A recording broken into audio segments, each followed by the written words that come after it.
이제는 반대로 우리가 SNS나 카톡 부사를 이용해서 상대방에게도 그런 해결되지 않는 어떤 것들을 남겨주면 됩니다.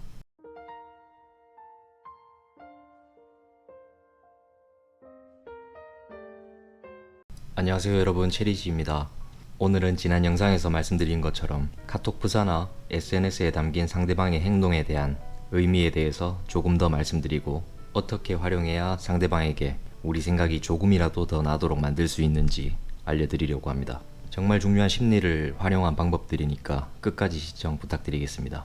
먼저 어떤 설정들이 필요한지 말씀드리자면 바로 미해결 과제를 남겨주기입니다. 쉽게 설명해서 상대방의 생각에 확신을 주지 않고 더 상상하게 만드는 것이라고 말씀드릴 수 있습니다. 이별한 후에 SNS를 염탐하면서 상대방의 사진 하나하나에 상상하고 불안해하고, 심지어는 팔로우하는 사람들 또는 친구 숫자, 그리고 누가 댓글을 남기는지 이런 부분들까지 확인하면서 혼자 온갖 상상에 빠지는 분들이 많습니다. 그냥 SNS를 염탐하는 자체가 상대방이 의도하지 않았더라도 우리 스스로가 미해결 과제를 계속 만들기 때문에 늪으로 빠져들어간다고 생각하시면 됩니다. 궁금증이 해결되지 않는 어떤 사진이나 모습들이 우리가 상대방의 영향력에서 벗어나오지 못하게 만드는 거죠. 그런데 대부분의 제외하신 분들의 이야기를 들어보면 상대방이 올렸던 사진은 크게 의미를 두지 않아도 되는 경우가 더 많습니다. 굳이 의미를 둘 수 있는 상황을 찾아보자면 상대방이 감정 변화를 엄청 크게 보이는 경우라고 볼 수 있겠죠. 사진을 자주 올리지 않던 사람이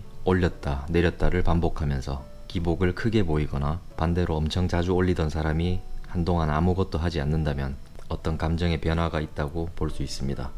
서로의 추억이 담긴 사진을 올린다거나 정말 특별한 의미가 있는 것들을 설정한다면 조금은 여지를 남겨준다고 볼 수 있지만, 이런 경우들에서도 섣불리 또 저자세를 보이고 연락하면 다시 밀어내고 거절하는 경우들이 많기 때문에, 아, 이 사람도 나만큼 힘들어하고 그리워하고 있구나, 이 정도로만 생각해 주시면 됩니다. 그리고 연락을 해보더라도 절대 저자세를 보이는 것이 좋은 방법이 아닙니다. 공백기를 2개월 이상 지나왔다면 가볍게 가능성을 열어주면서 다가가 보는 것이 방법이 되겠죠. 상대방이 SNS에 어떤 사진을 올리면 좋아요를 한번 눌러주는 것, 또 반대로 우리가 조금 의미가 있는 그런 사진들을 설정해 두는 것들이 될 수 있겠죠.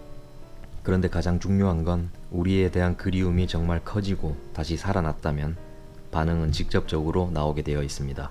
먼저 연락이 오는 거겠죠. 이제는 반대로 우리가 SNS나 카톡 부사를 이용해서 상대방에게도 그런 해결되지 않는 어떤 것들을 남겨주면 됩니다.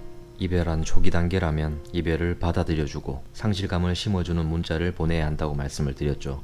그런데 그 문자의 끝맺음을 그리고 이렇게 끝내버립니다. 그러면 상대방은 뭔가 더 할 이야기가 있는 것 같은데 더 이어지지는 않으니까 해결되지 않는 과제로 남게 됩니다. 그랬을 때 우리가 자꾸 생각나는 이유가 미련 또는 후회가 남아서 생각나는 것인지 고민하게 만들 수 있다는 것이죠. 그리고 카톡 부사나 SNS를 아무것도 하지 않는 것도 좋은 방법이 될 수 있습니다. 아무것도 하지 않는 것이 오히려 우리가 뭔가를 하고 있는 상황이 돼버리는 거죠. 이 사람은 아무렇지도 않은가? 왜 아무것도 바뀌지 않을까? 이런 생각들이 미해결 과제가 될 수 있습니다.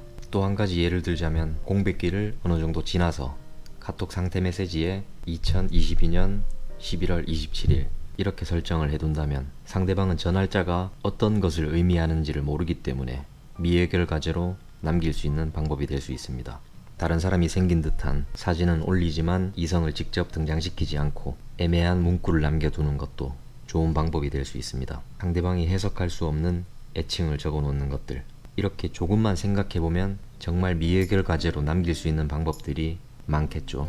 예전 영상에서도 한번 말씀드린 적이 있지만, 공백기 이후에 연락도 부재중 전화 한 통만 남겨놓고 그 다음 아무런 답장을 하지 않는 방법, 그리고 카톡으로 이름만 부르고 그 다음 아무런 말도 하지 않는 것들도 저자세를 보이지 않고 상대방의 반응을 확인할 수도 있지만 미해결 과제로도 남길 수 있는 방법이 될 수 있습니다. 오늘도 강조해드리지만 상대방의 SNS는 우리가 객관적으로 판단할 수 있는 이성을 되찾기 전까지는 스스로를 미해결 과제로 인해 괴롭게 만드는 늪이라고 할 수 있습니다. 하지만 반대로 우리가 느끼는 감정의 원인을 이해하고 잘 활용한다면 우리를 다시 생각나게 만들 수 있는 방법이 될 수 있다는 것을 꼭 말씀드리고 싶습니다. 힘든 오늘 하루도 잘 견뎌내주신 여러분들을 응원하겠습니다. 체리씨였습니다.